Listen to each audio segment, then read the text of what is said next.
네, 안녕하십니까. 정본부장입니다. 요즘 보니까 한국 기업들이 뭔가 좀 이게 그동안 잘 나갔던 한국 기업들이 상당히 좀 어렵다는 느낌. 예, 뭔가 좀 이렇게 살짝 살짝 뭐랄까요? 약간 비껴나간다는 느낌? 예, 이런 느낌이 좀 드는 것 같아요. 뭐 사실 뭐 삼성도 그렇고, 뭐 사실 뭐 SK네 현대네 이런 것들이 돈 많이 벌고 해야 되는데 뭔가 그러니까 메인 무대에 있다가 뭔가 약간 좀 살짝 이제 주목을 못 받는 느낌으로 자꾸 이렇게 가는 거죠. 예, 그래서 요즘에 그러니까 워낙 이제 언론이라든지 또는 세계적인 주목을 받는 회사가 이제 AI 반도체라고 해서 이제 엔비디아.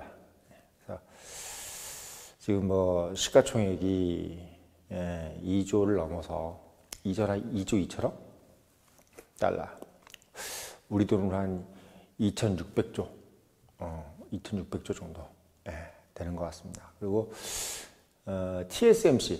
TSMC가 지금 시가총액이 이제 1조 달러를 간다라 그러죠. 그러니까 이게 한 뭐랄까 지금 1,000조, 우리 돈으로 1,000조. 그래서 둘이 합치면 3,600조 정도. 그러니까 하나로 그 미화로 약 3조 달러, 3조 달러 정도로 지금 육박을 하는 거 아니냐 이렇게 돼 있습니다. 그러니까 3조 달러라 그러면 3,600억이니까 3,600조니까 우리가 지금 전체 시가총액이 2,300조입니다.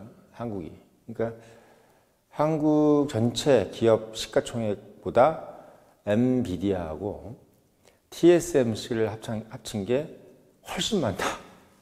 훨씬 많아요. 1.5배.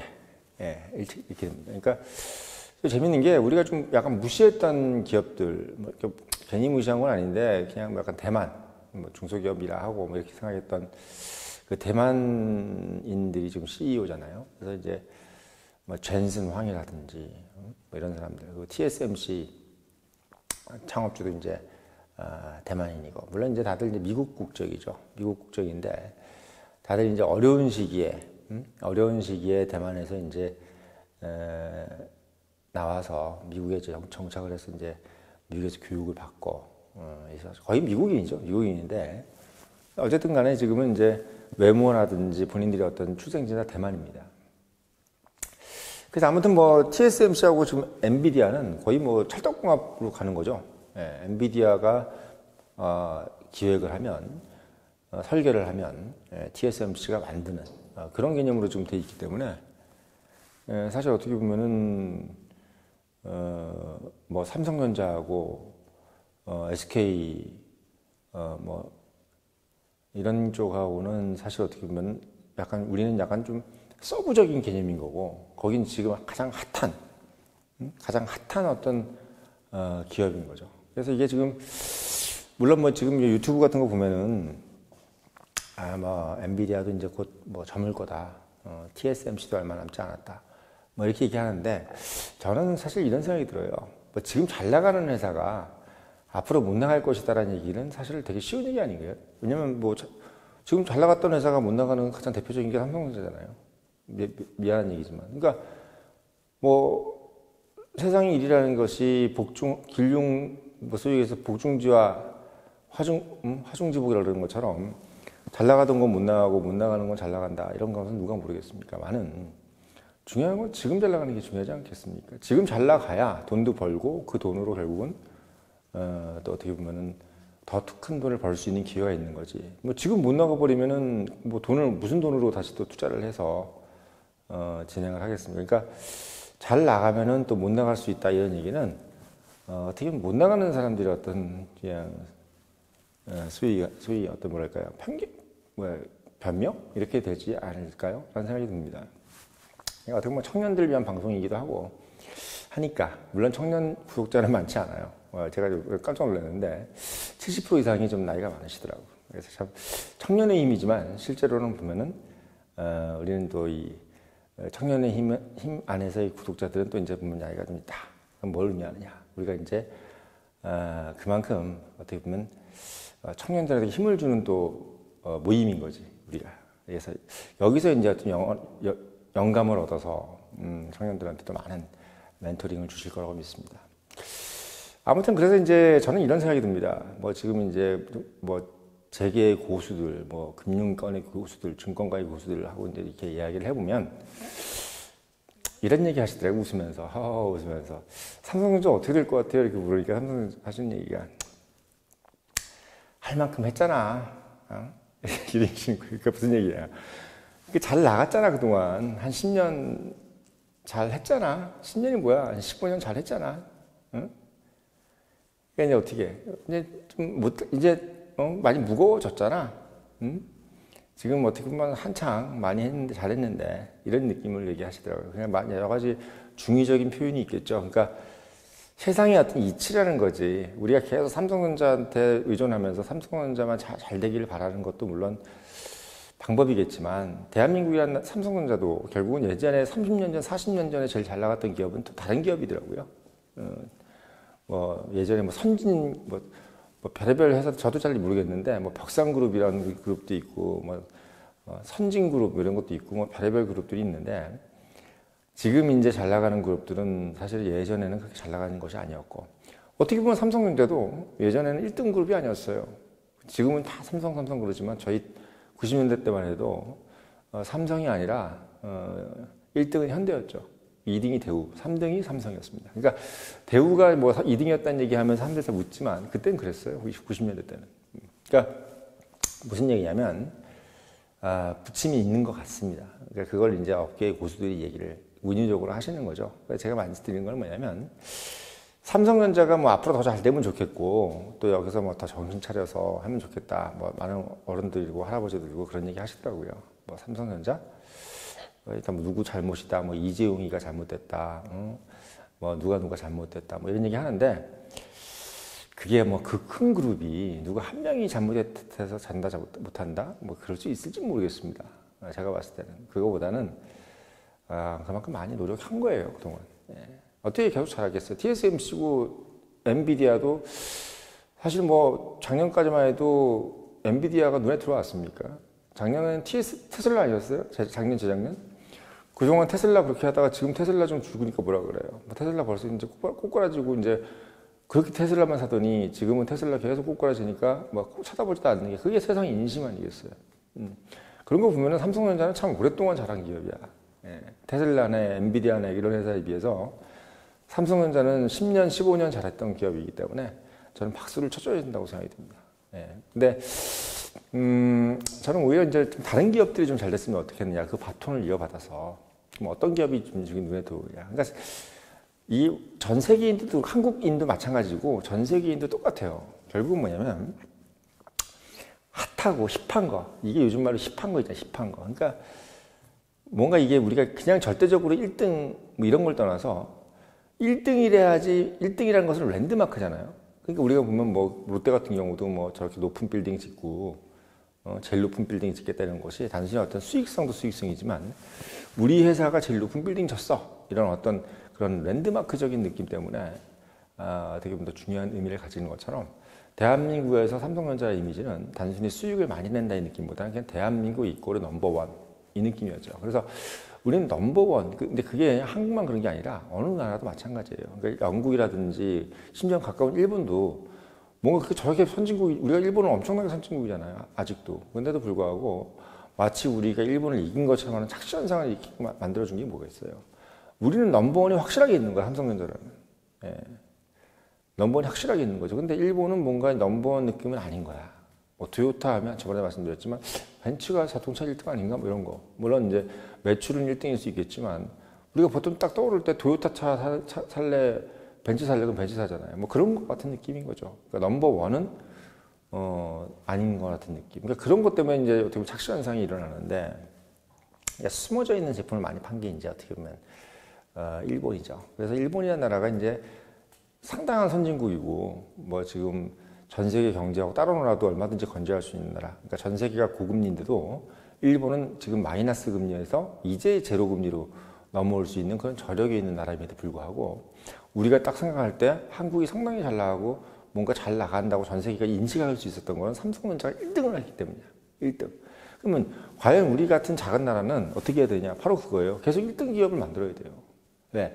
우리는 그렇게 1등한다, 1등한다, 1등한다가 나와야 없는 집안일수록 자꾸 뭔가 집안 내에서 1등하는 애들이 나와야 부잣집은 집안에서 1등하는 애 안 나와도 어차피 부자기 때문에 뭐 유학을 뭐 공부 못하면 유학을 좀 보내든지 아니면 뭐 사업을 시키든지 이러면 되는데 없는 집안에서는 애 공부 잘해야 되는 것밖에 더 있어요. 그러니까 뭐 소위 얘기해서 삼성전자 1등 하듯이 우리 기업이 또 1등을 하나 해야 돼. 그래야지 이 기업, 이 나라도 살고 또 세계 교포들도 어깨에 힘을 주고 또 어떻게 보면 우리한테 또 기회가 오는 거죠. 예, 그럼 어떤 기회가 오느냐? 바로 지정학적인 리스크를 해지해 나가는 겁니다. 예, 지정학적인 리스크. 그러니까 어쨌든 간에 동아시아에서는 넘버원은 일본이에요. 그러니까 일본이라는 넘버원을 자꾸 쳐다보지 못하게끔 우리나라에서 1등 기업이 나와야 되는 거야. 그럼 1등 기업이 어떤 게 유망하냐? 이 박순혁 작가께서 얘기하셨지만 명실장부한 1등 기업의 예측 가능한 기업은 역시 2차전지, 배터리잖아요. 예, 배터리. 그러니까 왜냐? 배터리가 1등이라고 지금 과기정통부에서 얘기를 하잖아요. 예? 늘 말씀드리지만 주변국 5개국 중에서 한국 포함해서 5개국, 일본, 미국, 중국, EU, 유럽 말이에요. 그리고 한국 가지고 이 5개 군집에서 한국이 제일 잘하는 건 2차전지밖에 없다. 나머지 항공이네, 뭐 AI네, 바이오네, 뭐네 다 밀린다 이거야. 그러면 생각해 보세요. 우리가 제일 잘하는 걸 가지고 뭔가 우리가 대학 입시를 봐야지.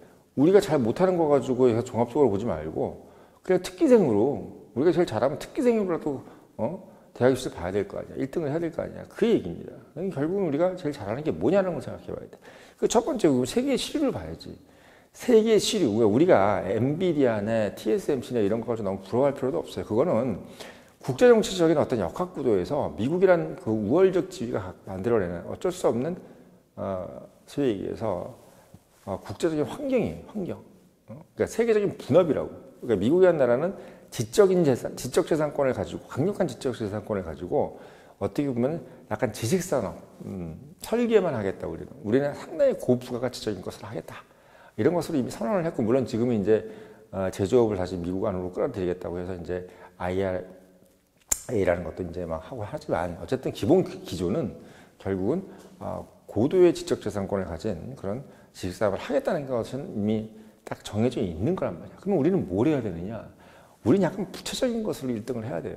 그러니까 어떻게 보면 거기에 부속적인 것을 이제 공급하는데 어쨌든 지금 AI 반도체는 TSMC한테 지금 뺏긴 상태야. 뺏긴 상태란 말이야. 그걸 이제 다시 찾아오기에는 또 몇 년이 걸리는 거야. 우리가 삼성전자라는 것이 1등을 계속 해온 이유는 우리가 갖고 있는 1등을 뺏어오기가 너무 어려운 거지. 한번 1등으로 가 있는 사람. 왜? 우리는 열심히 안 하나? TSMC가 따라오지 못하는 거예요, 그 부분을. 근데 마찬가지로 TSMC가 지금 1등하고 있는 부분을 삼성이 따라가기가 또 너무 어려운 거죠. 그럼 우리가 지금 1등을 하고 있는 것들 중에서 정말 압도적인 1등을 할 수 있는 것을 찾아야 돼. 그게 바로 반도체라는 거지. 그럼 이제 반도체 얘기 많이 했으니까 됐고, 뭐 반도체 얘기 많이 했어야 되는데, 그럼 그 다음은 뭐냐? 제가 봤을 때는 그건 바로 방산입니다. 왜냐하면 이게 방산이라는 것이 지금 어떻게 보면 이제 미국이라든지 일본 같은 경우는 일본은 헌법에 묶여 있고 미국은 사실 어떻게 보면 배도 제대로 못 만들어요. 근데 우리가 쓰는 방산의 가장 핵심적인 것은 해군이잖아요. 잠수함, 구축함, 그리고 뭐 여러 가지 뭐 소위 얘기해서 기타 등등의 전함이라든지 미사일이라든지 이런 것들이 있는데 그런 것들은 사실 어떻게 보면 노동지역적, 기술지역적이기도 하지만 노동지역적인 거고 또 어떻게 보면 상당히 손이 많이 가는 이런 일이기 때문에 또 위험하지. 데인저러스 하잖아요. 무기산업이. 그러니까 미국 같은 경우는 핵무기 같은 어떤 그러면 약간 스마트하면서도 아주 간단 명료한 것만 하려고 하고 전투기라든지 이런 것만 하려고 하지. 지금 제가 뭐 포탄이라든지 군함이라든지 이런 것들. 그러니까 완전히 전략 무기가 아닌 부분들, 그러니까 재래식 무기 같은 경우는 다 해외 외국에 의존하고 싶어 하는 모양이 강한 거야. 마치 우리가 칩, D 메모리라든지, D램이라든지, AI 반도체를 TSMC나 삼성전자에 의존하는 거하고 똑같은 겁니다. 자, 이제 그런 부분들 때문에 한국은 결국은 그런 어떤 좀 사이드적인 거면서도 필수 불가결한 그런 수출을 해야 되는 거죠. 그게 대표적인 게 방산이에요. 왜? 한국은 어쨌든 간에 분단 국가란 말이야. 그럼 당연히 어떻게 보면 우리가 무기를 생산하는 것에 대해서 1등이랄 것을 누가 의심을 하겠어요. 세계에서 가장 극악무도한 집단하고 지금 대치를 하고 있으면서 60만 대군을 지금 건사하면서 세계 국방력에서 지금 탑5 안에 들어가 있는 국가로서 저 나라가 우수한 군수 무기를 만들겠다라는 생각을 안 하겠냔 말이야. 삼성전자 같이 넘버원 기술을 갖고 있는데 이런 어떤 연상을 시킬 수 있는 그런 위치에 있는 겁니다. 그러니까 방산산업은 단순히 우리가 잘 만든다, 뭐 우리 입으로 자랑하는 게 아니라 우리가 지금 처해 있는 어떤 그런 환경이 방산 1등을 제품을 만들겠다라고 연상을 시킬 수 있는 그런 구조 안에 있는 거예요. 예, 왜? 앞서서 우리가 반도체라든지 뭐 휴대폰이라든지 이런 것들을 워낙 다 휩쓸어 놨기 때문에 마치 한국이 그런 건 충분히 만들겠지. 특히 뭐 반도체를 잘 만드니까 뭐 전자제품 스마트하게 잘 만들겠지. 이런 생각을 갖게 만드는 겁니다. 실제로 잘 만들고 거기다 우리가 또 배는 또 얼마나 잘 만들어요. 그러니까 어떻게 보면 육해공 중에서 요즘 가장 중요한 게 또 배잖아요. 왜? 세계 결국은 이 해군력이 뭐 대만도 그렇고 지금 미국도 그렇고 결국 해군력의 모든 전력을 집중시키고 있고 또 이 포탄, 또 탱크, 전차, 자주포 뭐 이런 것들이 워낙 앞서 나가고 있기 때문에 대한민국 육군은 전 세계에서 알아주는 어떤 뭐랄까요 전력이란 말이죠. 그래서 지금 중국과 대치하고 북한과 대치하고 있는 상황이고 북한 육군은 어쨌든 100만이 넘어가잖아요. 그것과 대치하는 나라이기 때문에 자유 진영에서 한국을 이길 만큼의 어떤 그 포지션을 갖고 있는 나라는 없다는 얘기예요. 방산은 뭐 거의 핵심적인 어떤 위치를 가져갈 수 있고 이미지적으로. 그다음 또 뭐가 있어요? 바로 라면입니다. 그러니까 푸드. 이 푸드가 왜 되냐면 제가 선수 말씀드리면 지금 이제 엄청나게 이제 고물가가 됐잖아요. 전 세계가. 물가가 높아져가지고 사실 어떻게 보면 월급을 미국 같은 경우는 뭐 2억 3억을 받아도 워낙 음식값이 비싸고 물가가 비싸가지고 1억 연봉 같은 경우는 생활이 불가능하다 그래요. 월세 내고 뭐하고 남는 게 없다는 거예요. 미국 같은 경우는. 그러니까 어떻게 해야 된다? 다 패스트푸드 음식을 먹는 거예요. 옛날에는 그런 음식을 안 먹었어요. 그러니까 우리가 지금 뭐 비비고래 뭐네 뭐 라면이나 이거 뭐 불닭볶음면이나 이런 걸 팔아가지고 무슨 돈이 되나 싶은데 미국 애들이 그걸 먹고 있는 거예요. 미국뿐만 아니라 전 세계에 있는 이제 나라 국민들이 자기 나라 프랑스에도 예를 들면 그 비싼 음식을 못 먹는 거야. 너무 비싸가지고 인건비도 비싸고 인건비 비싸니까 이제 나오는 음식값이 비싸지는 거지. 그러니까 어떻게 보면 미국이나 프랑스나 뭐 영국이나 이런 나라들이 젊은 애들이 다 이제 어떻게 해? 음식값을 좀 싸게 우리가 해결해 보자. 이런 취지에서 뭘 먹냐면 자꾸 패스트푸드를 먹는 거야. 그 패스트푸드라는 게 뭐야? 어쨌든 대량 생산해서 맛있으면서 대량 생산하면서 약간 내가 그걸 음식을 먹으면서도 뭔가 우울해지지 않는 음식. 어떻게 보면 약간 맵고 그러면서 약간 좀 뭐랄까요? 포만감이 느껴지는 탄수화물 많이 들어가 있고 맵고 뜨겁고 그런 거 먹으면서 어떻게 내가 그런 게 좀 싼 음식 먹으면서도 어떻게 좀 사람들 왜 그런 거 먹으면 좀 우울해지잖아. 근데 그런 것들을 아주 한국 사람들은 약간 안 우울하게 만들어주잖아요. 뭔가 상표도 깔끔하게 만들어주고 그거 라면 한 1,500원짜리 먹어도 왠지 좀 내가 1,500원짜리 먹는다 그래도 약간 재미있게 느껴지고 왜 한국에 나가도 K-팝 이런 게 있잖아. 그러니까 이거 우리가 그런 게 있잖아. 외국 거를 먹으면 약간 좀 외국 걸 싼 걸 먹으면은 내가 한국 거 우리나라 거 싼 거 먹는 것보다 약간 덜 우울해지는 느낌. 뭔가 좀 그런 느낌. 그러니까 말하자면 내가 좀 돈이 없어가지고 좀 싼 거 먹는데 예를 들면 내가 좀 한국에서 약간 예쁘게 만들어서 포장도 예쁘게 해가지고 한 1,500원에 파는 거 먹는 거하고 그냥 어디 7,000원짜리 국밥 먹으면서 저 우울하게 짱 박혀가지고 국밥 먹는 느낌은 틀리단 말이야. 근데 7,000원짜리도 여기서 엄청 싼 거야. 웬만하면 다 10,000원이 넘어가니까. 그러니까 10,000원짜리 먹으면서도 우울하게 자기 혼자 앉아가지고 혼밥 먹느니 차라리 내 집에 가서 패스트푸드 먹으면서 또는 어디 구석에 앉아가지고 패스트푸드 먹는 게 빨리 먹고 나오는 게 훨씬 더 나의 어떤 멘탈적인 어떤 부분을 좀 완화시켜준다. 이런 생각이 드는 거예요. 그러니까 지금 라면이 저기 잘 팔리는 이유가 전 세계의 청년들뿐만 아니라 뭐 중장년층도 마찬가지지만 음식으로 인해서 받는 어떤 스트레스를 좀 벗어나고 싶은 거죠. 예. 음식에서 받는 어떤 여러 가지 차별적인 느낌, 그리고 어떤 박탈적인 느낌, 그리고 실제로 음식까지 많은 거에 대해서 어떻게 보면 경제적으로 좀 자유로워지고 싶은 부분.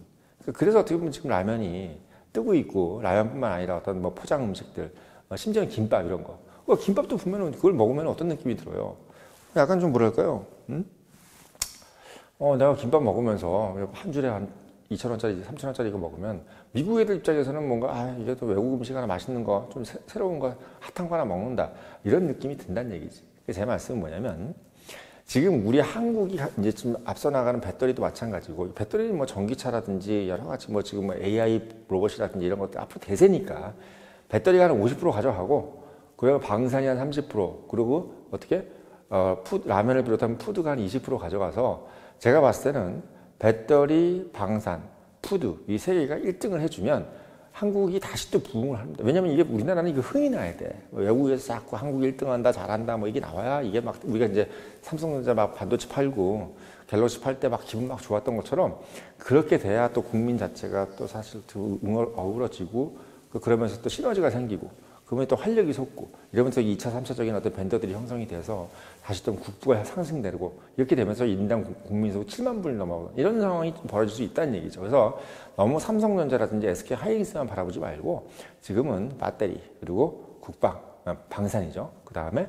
푸드, 이 세 가지를 집중하는 생각으로 가져가야 된다는 생각이 오늘 번쩍 들어서 말씀을 드렸습니다.